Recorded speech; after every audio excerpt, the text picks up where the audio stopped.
de direitos creditórios, que o ex-presidente Lula não poderia ter tido esse departamento se não através de pagamento numa conta específica da Caixa Econômica Federal, porque este valor já havia sido adiantado pelo FGTS representado pela Caixa. Esse valor foi adiantado ao OAS. Então esse departamento não servia a propina, a qualquer vantagem devida. Então nós entendemos que nós provamos de várias formas a inocência do ex-presidente Lula. Deixa eu perguntar sobre o Cristina agora. Ela falou sobre o Moro, né, que ele não tem independência para julgar o ex-presidente Lula. Por que vocês acreditam nisso? Olha, nós provamos no procedimento chamado exceção a parcialidade do juiz Sérgio Moro. Quer dizer, ele praticou diversos atos ilegais e arbitrários que tiram a imparcialidade que um juiz deve ter para enfrentar, para conduzir e julgar o caso. Então, nós fizemos essa prova, não há uma decisão definitiva, mas é muito claro que ele não tem a necessária imparcialidade para julgar o ex-presidente Lula. Na falta de imparcialidade, você avalia que é um julgamento político do Lula, do Ministério Público, atuando com a política também? Olha, nós entendemos que o caso do ex-presidente Lula é o caso que nós chamamos de lawfare, que é o uso dos procedimentos jurídicos para fins de perseguição política. Então, no caso, o ex-presidente Lula foi denunciado por 6 vezes, em 6 processos diferentes, sem que haja qualquer prova contra ele. E também foi proferida uma sentença condenatória extremamente frágil, que condenou o ex-presidente Lula com base unicamente na palavra de um corréu e delator informal. Então, esse cenário mostra, ao nosso ver, de forma clara, que a decisão tem um forte conteúdo político e que o direito, lamentavelmente, foi deixado de lado nesses processos, especificamente nessa sentença que foi proferida. Doutores, como vocês avaliam a manifestação do presidente do TRF da Quarta, que comenta que a sentença em primeira instância foi uma belíssima sentença, ele tece loas publicamente a essa sentença? Isso não é uma forma de já adiantar o resultado do recurso que vocês impetraram? Isso já demonstra aí um vício nesse processo também? Olha, nós entendemos que o presidente do Tribunal Regional Federal da 4ª Região, que vai julgar não só os recursos, nesse caso do triplex, mas também outros recursos, não deveria se posicionar nem a favor nem contra, porque um julgamento imparcial e independente também pressupõe que o tribunal não tenha posições pré-estabelecidas em relação a uma decisão que vai analisar. E principalmente no caso do presidente do tribunal, que tem regimentalmente o papel de falar em nome do tribunal. Então, ao nosso ver, essas manifestações não contribuem, ao contrário, elas acabam acentuando um julgamento que já parece ter uma definição antes de ser analisado. E quanto ao prazo em que esse processo subiu para a segunda instância, foi apontado como menos da metade da média dos prazos nesse processo no TRF da 4ª, doutor? Houve ali exemplos objetivos de prazos que foram aplicados de forma diferente em relação ao ex-presidente Lula, quando analisado em relação a outros processos. Então, houve uma diferença tanto no prazo da intimação pessoal do ex-presidente com relação à sentença que foi proferida e também já no tribunal, uma comparação feita mostrou que entre a entrada do processo no tribunal e o primeiro despacho foram 7 horas, ao passo que em outros casos, no mínimo, houve aí um intervalo de dias para que isso acontecesse. Então, é algo que nós devemos ficar atentos, porque o ex-presidente Lula tem direito, como qualquer cidadão, a um julgamento, como já foi dito, imparcial, isento e independente. Então, nada que seja aplicado de forma excepcional, de forma diferenciada, pode ser aceito não só para o ex-presidente Lula, mas para qualquer cidadão. Obrigado. Bom dia a todos, é um prazer enorme estar aqui com vocês. Queria agradecer o convite que foi feito a mim, a Valesca, pelo Dr. Inocêncio Uchoa, Dr. Marcelo Uchoa, pela Frente Brasil Popular e pela Frente Brasil de Juristas, além de outras entidades que nos convidaram para vir falar um pouco da nossa experiência, daquilo que nós estamos vivenciando no âmbito dessa Operação Lava Jato e particularmente em relação àquilo que diz respeito ao ex-presidente Lula, que nós honrosamente temos representado nos processos que dizem respeito a essa Operação Lava Jato. Eu penso que a Operação Lava Jato, se ela deu alguma contribuição ao país, em determinado momento ela passou a ser, evidentemente, um instrumento de perseguição política. Por que eu digo isso? Porque no âmbito desta operação foram implementadas são implementadas diversas medidas ilegais e arbitrárias que acabam tirando da pessoa os mais fundamentais direitos, as garantias fundamentais, os direitos constitucionalmente previstos e aqueles que estão previstos em tratados internacionais que o Brasil assinou e se obrigou a cumprir. Um primeiro ponto que eu acho que eu gostaria de trazer aqui a reflexão de todos vocês é por que é que o ex-presidente Lula está sendo processado perante uma vara federal de Curitiba, lá no Paraná. Se os fatos que são a ele imputados, nenhum desses fatos tem qualquer relação com a cidade de Curitiba ou com a Justiça Federal de Curitiba. Ora, nós sempre fizemos esse questionamento. E qual era a resposta dada tanto pelos procuradores da Lava Jato quanto pelo juiz Sérgio Moro? A resposta era a seguinte: olha, a acusação diz que alguns contratos firmados pela Petrobras com algumas empreiteiras teriam gerado vantagens indevidas e essas vantagens indevidas teriam sido direta ou indiretamente dadas ao ex-presidente Lula através de um apartamento triplex, de um sítio, enfim, de todas essas propriedades que nós temos ouvido falar. Então, essa era a justificativa, a resposta dada para manter aquela competência em Curitiba. No entanto, quando houve a prolação da sentença no chamado caso do triplex, nós questionamos mais uma vez o juiz por que é que ele estava julgando aquele caso. E ao responder esse nosso questionamento, aí o juiz disse: este juízo jamais afirmou que o ex-presidente Lula tenha recebido vantagens decorrentes de contratos firmados pela Petrobras. Esta é uma afirmação textual que consta na decisão proferida no dia 18 de julho deste ano pelo juiz Sérgio Moro. Ora, se o juiz, depois desse longo processo, reconhece que não há qualquer relação com a Petrobras e, portanto, com a Operação Lava Jato, é evidente, está muito claro que o ex-presidente Lula não tinha que estar sendo processado lá em Curitiba. Esta é mais uma demonstração clara da natureza política do processo, porque você acaba escolhendo a jurisdição em que você quer levar a pessoa, quer levar o seu inimigo político para ser processado. Um outro ponto que eu gostaria também de fazer o registro aqui é a respeito da sentença condenatória propriamente dita. Nesse processo do triplex, nós tivemos 27 audiências ao todo. Nós ouvimos 73 testemunhas entre acusação e defesa. E nenhuma delas, tanto as de acusação quanto as de defesa, fez qualquer afirmação que pudesse confirmar aquilo que está escrito na denúncia. Nenhuma delas.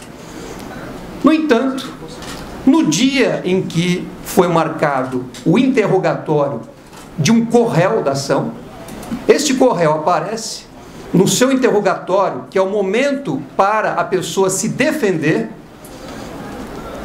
No entanto, este corréu aparece para contar uma narrativa que fosse incriminadora em relação ao ex-presidente Lula. Então, notem, um corréu que vai depor sem o compromisso de dizer a verdade, que reconhece que está em processo de negociação de delação premiada, aparece no dia do seu interrogatório para contar uma versão incriminadora contra o ex-presidente Lula.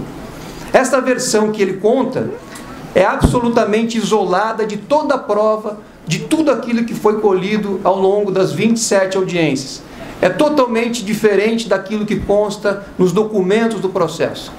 No entanto, esta versão deste corréu é a base da sentença condenatória contra o ex-presidente Lula.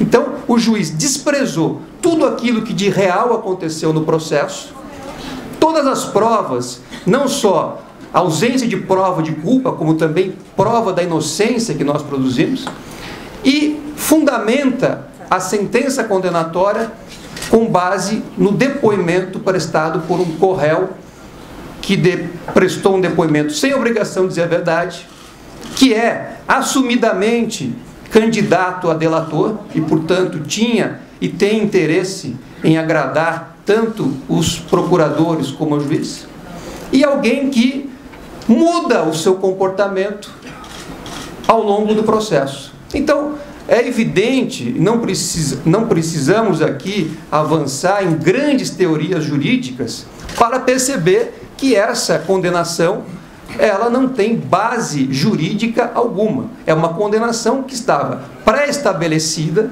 estava pré-definida e, eu diria, solenemente anunciada, desde aqueles atos arbitrários que o próprio juiz Sérgio Moro havia submetido o ex-presidente Lula a partir do dia 4 de março de 2016, quando ele foi vítima de uma condução coercitiva ilegal, quando os seus colaboradores, os seus familiares e os seus advogados também foram todos interceptados e as conversas telefônicas foram divulgadas para a imprensa, dentre outras ilegalidades que ocorreram ao longo do processo. Então, tudo isso era o anúncio dessa sentença que foi proferida no dia 12 de julho, complementada no dia 18 de julho, que teve que buscar, como eu disse, num depoimento isolado, a sua fundamentação para impor essa condenação.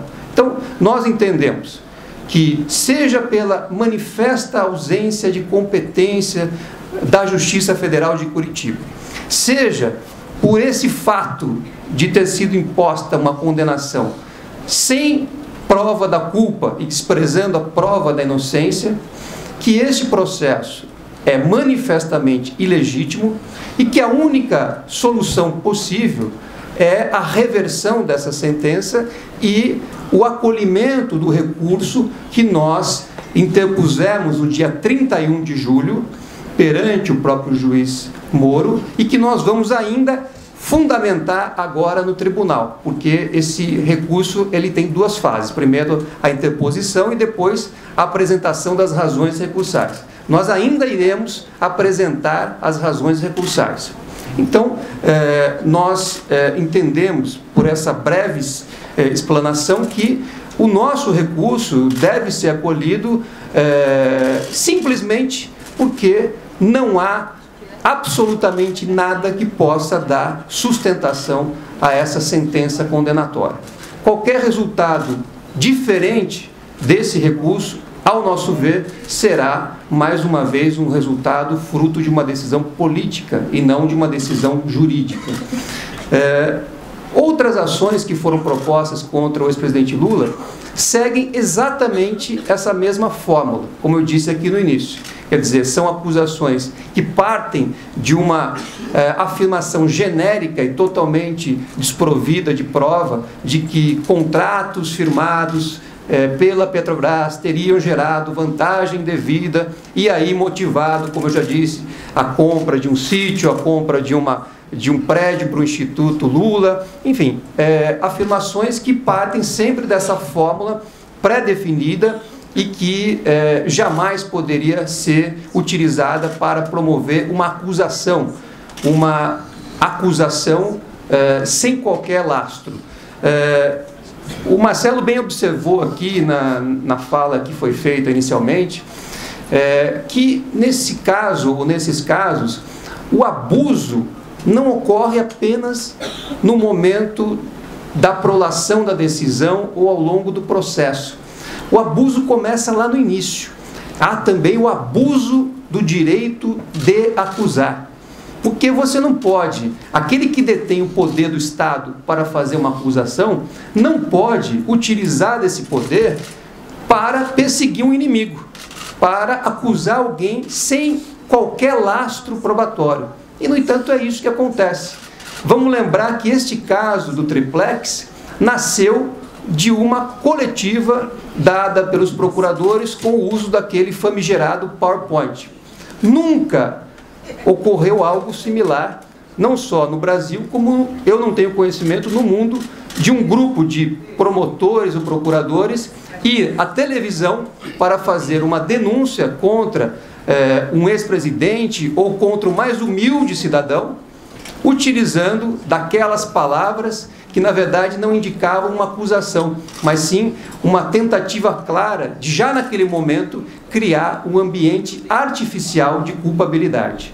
Então, um processo que tem esta origem, que tem como impulso esse abuso do direito de acusação, evidentemente não pode ser um processo legítimo. Os procuradores atuam com o objetivo de deslegitimar aqueles que eles estão acusando formalmente no processo. E por isso, e para isso, usam inclusive as redes sociais e outros meios que evidentemente não cabe a um membro do Ministério Público utilizar daquela forma, como se buscasse primeiro a condenação perante a opinião pública e depois uma decisão judicial que pudesse dar lastro, que pudesse homologar aquele julgamento já realizado pela opinião pública. Enfim, eu poderia falar aqui muito a respeito das ações que nós presenciamos ao longo desse processo. Essa constatação não é apenas nossa, mas muitos juristas, muitas pessoas já tiveram a oportunidade de se manifestar sobre esse tema.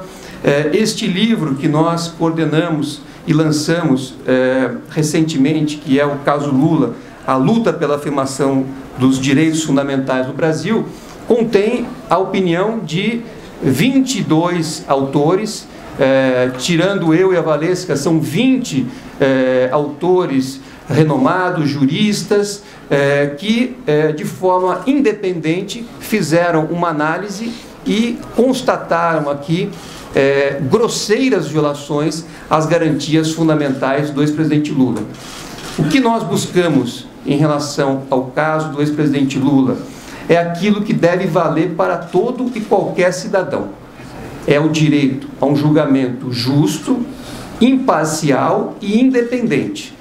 Um julgamento com essas qualidades ou com essas características é um julgamento que é devido ao ex-presidente Lula, como a qualquer cidadão brasileiro. E é isso que nós buscamos com todas as medidas judiciais que nós apresentamos, também com o comunicado feito o ano passado ao Comitê de Direitos Humanos da ONU, que está pendente, está sendo processado.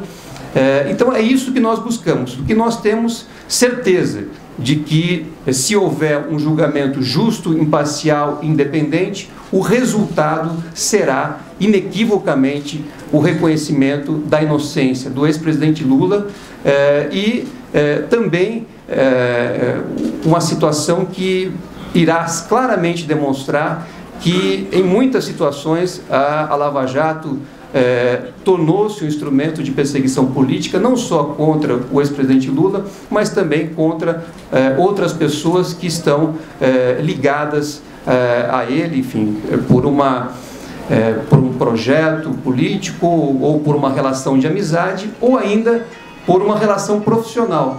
Porque, pasmem os senhores, até mesmo um dos advogados do ex-presidente Lula acabou sendo alvo de uma acusação manifestamente descabida e com o claro objetivo de prejudicar a defesa do ex-presidente Lula, com o objetivo de intimidar a defesa do ex-presidente Lula, uma acusação que não se sustenta. É preciso que isso também seja analisado e, enfim, que a sociedade possa debater esses abusos, sabendo efetivamente dos fatos como eles se dão, e não da forma como muitas vezes a mídia acaba divulgando, tirando o foco da realidade e trazendo questões periféricas apenas para não mostrar aquilo que acontece. Eu vou encerrar a minha fala dizendo o seguinte: eu acho que o exemplo mais claro dessa situação aconteceu algumas vezes quando nós levamos à audiência testemunhas que claramente diziam a verdade, mostrando que o ex-presidente Lula jamais foi dono daquele triplex, jamais teve as chaves daquele triplex, jamais passou um dia ou uma noite. E a mídia, ou alguns setores da mídia, para não noticiar o conteúdo daquele depoimento, colocava a seguinte notícia: advogados de Lula batem boca com o juiz. Então, aquilo que era o aspecto periférico da audiência passa a ser aquilo que no jargão jornalístico se chama o lead, passa a ser o tema central da notícia, para tirar de lado o teor, o conteúdo daqueles depoimentos que claramente eram favoráveis ao ex-presidente Lula. Então eu encerro aqui essa participação inicial, dizendo mais uma vez que eu estou muito contente de estar aqui e agradecer a todos vocês pela oportunidade que me deram, e eu fico à disposição para prosseguir no debate de acordo com as perguntas que me forem feitas. Muito obrigado. Bom dia a todos. Gostaria primeiro de agradecer as palavras que realmente me emocionam muito. Agradecer a acolhida dos nobres deputados, de todos vocês, e dizer que estamos aqui para esclarecer o caso Lula e o que ele efetivamente significa. Nós temos advogado do ex-presidente Lula, nosso escritório há mais de 35 anos, e nós especificamente começamos nesse caso que chamamos de lawfare há aproximadamente 3 anos. E nós identificamos que Lula é objeto de uma perseguição política. Por quê? Porque nos autos, e como advogados, o nosso diagnóstico é de que nunca houve provas de acusação, e durante o processo todo, este especificamente do triplex, nós provamos cabalmente sua inocência. Nós tivemos 73 testemunhas, 27 de acusação, e todas elas inocentaram o ex-presidente Lula. Todas. Nós tivemos documentos, nós apresentamos os documentos pelos quais não consegue chegar a qualquer conclusão de que o presidente Lula poderia ter sido proprietário ou possuidor daquele imóvel, no Guarujá, o triplex. E como bem disse o Cristiano, todas as denúncias seguem a mesma falta de lógica e a mesma falta de provas. Então esse fenômeno é o que nós chamamos de lawfare, que é a conjunção das palavras law, direito, e warfare, guerra, portanto lawfare, que é a guerra jurídica, é a má utilização da violência das leis para fins políticos e militares. Também tem a faceta de objetivo militar. Aqui nós vamos tratar sobre os fins políticos, que visam também a demonização e a deslegitimação do inimigo político eleito. E quando a gente fala de má utilização da violência das leis, é muito importante deixar claro que as leis, elas sim protegem o cidadão, mas quando mal utilizadas, elas são violentas. Elas tiram sua reputação, seus bens, sua liberdade e, em alguns países, até sua vida. Então, se mal utilizada, ela é extremamente violenta. E como se luta o lawfare? Como é o lawfare? O lawfare é sempre um ataque assimétrico do Estado contra o cidadão. O contrário é o insurgent lawfare, que é o contra-lawfare, que é assim que você do mais fraco para o mais forte.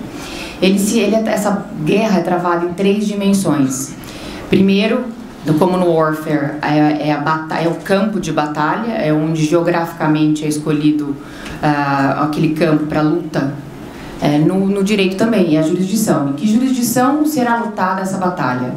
E aqui nós temos elementos concretos de que a jurisdição da 13ª Vara de Curitiba foi extremamente e cuidadosamente escolhida para travar essa batalha contra o ex-presidente Lula.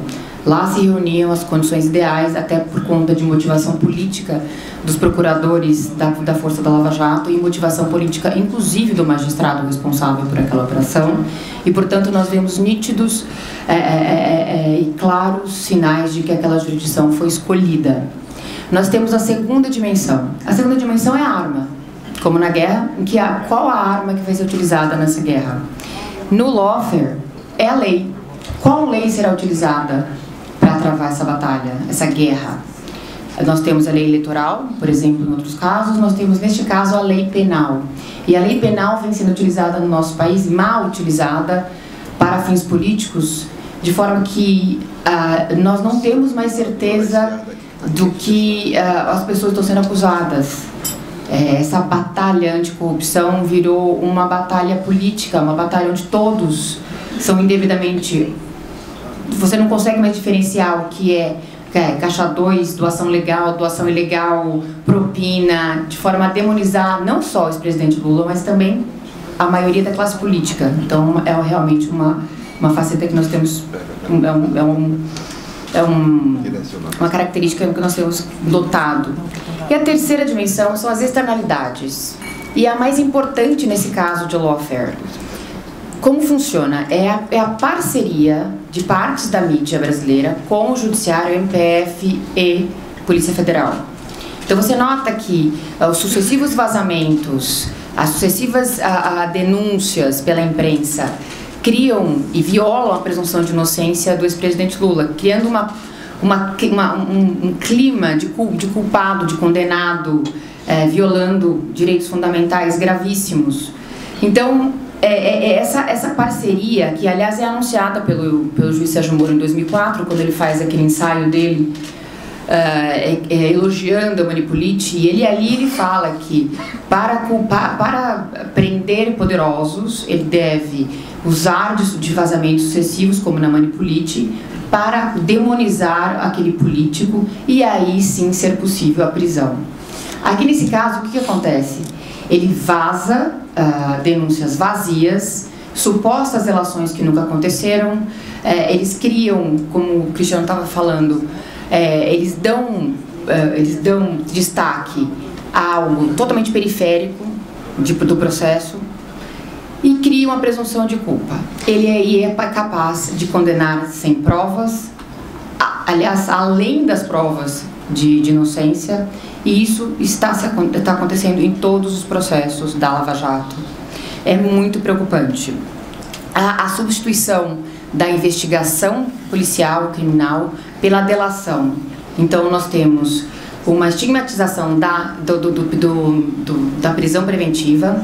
Todos são presos preventivamente, sem prazo, e ali eles são induzidos a uma delação nos moldes e seguindo o script que o Ministério Público Federal apresenta a eles. Não há delação sem mencionar Lula. Isso é um fato que nós já denunciamos 2 ou 3 vezes perante a PGR para que houvesse uma investigação, para que esse tipo de intimidação não ocorresse mais. Isso foi no caso do Léo Pinheiro e efetivamente ele obviamente mentiu no seu depoimento para obter um eventual acordo de delação que ainda não foi homologado. Nós temos, dessas táticas de lawfare, nós temos muito claro que eles visam esgotar o tempo do inimigo, retirar o inimigo da política, ou seja, no momento que a pessoa, essa vítima de lawfare, se defende, tem que ir a depoimentos, tem que se reunir com os advogados constantemente, explicar sua vida, reabrir sua vida inteira, você está retirando essa pessoa da política. Você também percebe uma nítida tentativa de esgotamento de recursos financeiros. Não só pelo fato de termos que pagar custos, de viagem, hotel, é custoso isso. E agora pelo próprio bloqueio de todos os recursos financeiros do ex-presidente Lula, de modo a estrangulá-lo financeiramente para que ele não consiga mais se defender. Veja, tudo isso visa a fragilização da defesa. Nós, advogados, somos intimidados constantemente, que é mais uma faceta desse lawfare, que é a violação constante de direitos humanos. No caso dos advogados, o direito de defesa é constantemente violado, a cerceamento da defesa. Os procuradores e algumas associações de juízes constantemente soltam nota à imprensa repudiando qualquer recurso que nós tentemos impetrar contra as violações dos direitos do ex-presidente Lula. Essas notas colocam todos os procuradores, todos os juízes contra qualquer movimentação da defesa. Isso também é uma violação dos direitos humanos. Isso é uma violação dos diplomas de direitos humanos que a ONU tem na administração da justiça. Porque não só nós vislumbramos nesse processo violações do Pacto de Direitos Civis e Políticos da ONU, que é objeto do nosso comunicado ao Comitê de Direitos Humanos da ONU em Genebra, mas também de todos os outros diplomas de administração de justiça que foram aprovados pela ONU em 1990. Então nós temos a intimidação e coação dos advogados de defesa, nós temos a confusão dos advogados com a atuação do cliente, nós temos que isso é o role of lawyers, né, a atuação do papel dos advogados, nós temos violações do papel do role of prosecutors, que é outro diploma, onde ali deixa bem claro que nenhum Estado pode permitir que procuradores, na investigação ou durante o curso do processo, quando se depararem com provas de inocência ou quando não encontrarem provas, eles devem paralisar ou eles devem envidar seus melhores esforços para que não haja uma condenação, para o trancamento da ação, ou então, antes disso, para que não haja denúncia. E o que nós vemos aqui, nós vemos procuradores nas alegações finais, ou seja, depois da denúncia, onde eles fizeram aquele PowerPoint, falam, não tenho provas, tenho convicções. Depois de toda a instrução, eles chegam ao final, nas alegações finais, e falam, não tem provas. Não somos nós que estamos dizendo. Consta das alegações finais do Ministério Público, que não há provas. Mas como não há provas, é difícil de provar, esse crime é difícil de provar, então é melhor punir, como exemplo à sociedade. É realmente uma situação estarrecedora que nós vivemos. E com relação a outra tática de violação de direitos humanos, é o que nós temos na condução do juiz Sérgio Moro desse processo.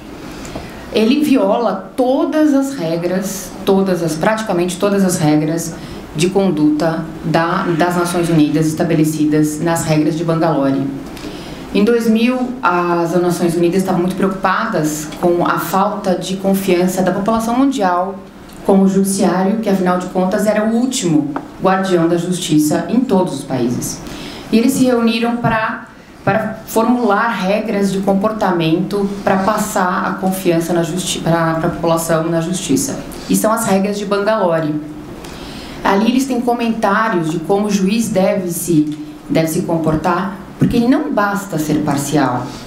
O juiz não basta ele ter consciência de que é imparcial, ele tem que passar a percepção à sociedade de imparcialidade. Sem o qual, se a sociedade não tem a percepção de imparcialidade, gera a nulidade do processo e gera uma instabilidade institucional em todo e qualquer país. O que nós vemos hoje nesse processo da Lava Jato é absolutamente estarrecedor. Em qualquer lugar do mundo, e nós temos viajado para fazer essa conversa, esse diálogo entre os vários juristas de outros países, defensores de direitos humanos, é estarrecedor o que nós vivemos nesse caso da Lava Jato. Nós temos um juiz que virou parte, um juiz que é acusador, portanto, na realidade nós só temos acusação e defesa. O juiz sumiu do caso. Não tem. Nós temos só acusação. Ele atua como acusador. Então, é o que o Ferraioli descreve como o juiz que não pode perder. E como qualquer cidadão do mundo gostaria de ser julgado por uma pessoa que declaradamente é seu inimigo. Isso não é justiça. É o Hitler. Isso não é justiça. Nós temos que nos perguntar se isso acontece com uma pessoa como é o ex-presidente Lula, o que não pode estar acontecendo em outros lugares do país. E isso, o ex-presidente Lula, ele tem que ser um exemplo do que não pode acontecer em um processo. Há tantas violações que a gente podia ficar aqui discutindo 2, 3 dias, aspectos de violação dos advogados, como eu já falei, dos procuradores, da conduta dos magistrados nesse processo, das grosseiras violações que o ex-presidente sofre, que a sua família sofre, que os seus colaboradores sofrem diariamente. Realmente, esse processo deve ser analisado não só pelo Brasil, não só internacionalmente, mas historicamente, como um processo, uma perseguição judicial, que nós não podemos permitir. Isso é uma responsabilidade não só dos cidadãos brasileiros, mas de qualquer cidadão do mundo. Porque se é permitido com qualquer cidadão em qualquer outro país, pode também vir a ser um exemplo em outros lugares. E o mais preocupante que nós estamos vendo nesse processo é o fato de que essas mesmas táticas agora se replicam em diferentes lugares do país. Quando nós fizemos o nosso protocolo desse comunicado individual na ONU, inclusive contra a condição coercitiva, que é um aprisionamento ilegal, que ele ficou, afinal de contas, de 4 a 6 horas preso naquele aeroporto sem que houvesse previsão legal, a resposta da Lava Jato, à época, foi: mas nós já fizemos 117. São 117 violações grosseiras de direitos humanos. Hoje são mais. Então, nós não podemos aceitar que essas violações ocorram, e elas ocorrem diariamente, porque isso está acabando com o nosso Estado de Direito. Hoje em dia nós não temos mais noção do que é um direito fundamental, uma garantia fundamental, o devido processo legal. O que isso significa? Isso significa que esses direitos em conjunto, quando aplicados contra uma pessoa, se eles forem observados, eles vão levar a uma sentença de absolvição. Isso é muito importante. Isso é extremamente importante. O ex-presidente Lula não está acima da lei, mas ele também não está abaixo da lei. Ele merece toda a aplicação da lei, sem nenhuma benesse, sem nenhum favorecimento, mas ele merece a lei. E se a lei for aplicada, não há dúvida, em todos os casos, em todos os processos, não há dúvida de que ele será absolvido. Bom, era esse o meu relato.